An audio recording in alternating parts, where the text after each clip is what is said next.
So you have to admit it. It's pretty amazing.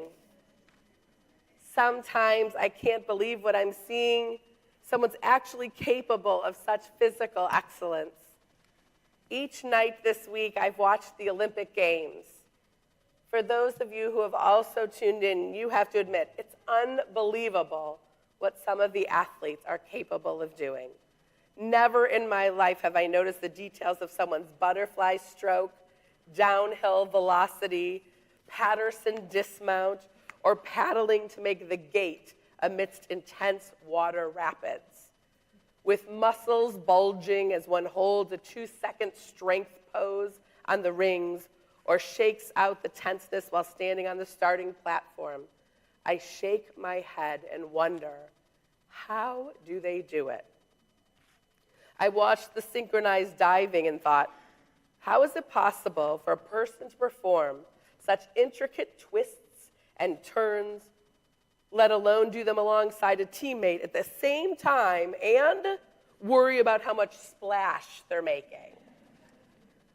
How is it possible someone who suffered a shoulder or leg or back injury a year before can push that same limb to the max and win a gold medal competing against the world's best?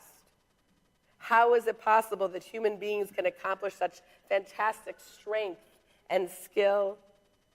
What amplifies the experience of witnessing such tremendous athleticism is having a lens into the people capable of these tremendous feats. I especially love when the network does a special feature on one of the Olympians and lets us into the athlete's life. We get to learn where they're from and about the development of their Olympic dream. And then in those very special cases, watch the fulfillment of the dream. What most of these stories focus on is the intense preparation and sacrifice, the years and years of training, determination, and dedication. We become acquainted with each individual's setbacks and their challenges and how they persevere through the rough spots to get to the Olympic Games. I watch the athletes' family members wiggling in their seats with stress and apprehension and then crying tears of joy in their loved one's success or in sadness at their failure. I feel the glow of undeserved pride when recognizing some connection to these athletes because they are Americans, are from Texas, or attended my alma mater, or are Jewish. While I am shocked that not everyone loves the Olympics, and it's true, not everyone loves the Olympics, I find the whole experience of pageantry and athletic accomplishment inspiring. At its core, the Olympics is a grand testimony about the strength of the human spirit in both the greatest and highest levels of accomplishment and devastating defeat. For each and every Olympian, their path began with a dream, a hope, a recognition of the possibility that they could be the best in their world at their sport or their event. Those winding roads, sparked by hope, were paved with hard work and determination. For the vast majority of dreamers, their roads ended well before Rio. What's so tremendously inspiring, though, and accessible for all, is the feeling that we can be better and do more than we're already doing. Yes, physically, to work out harder or longer or more regularly, to really push ourselves.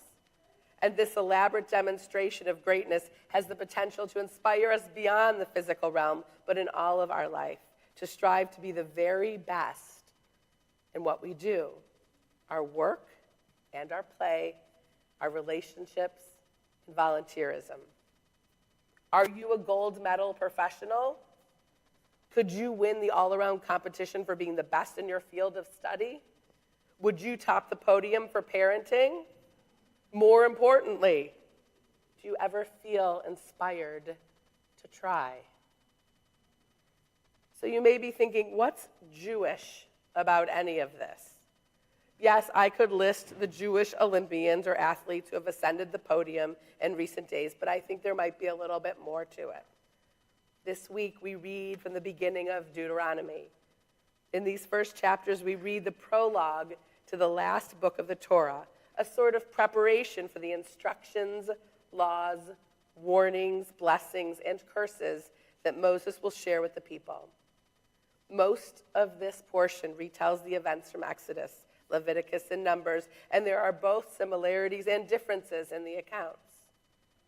Ultimately, this book of the Torah reminds the ancient Israelites of where they came from, where they've gone, what they're going to, and how great the blessings of life can be if they continue living in accordance with God's commandments.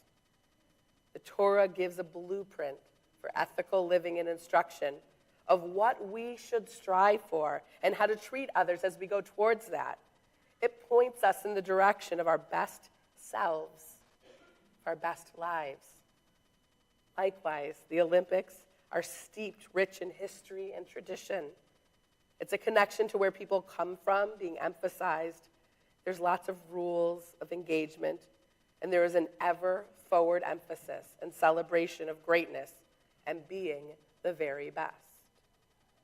On this Shabbat, may we feel inspired by greatness around us.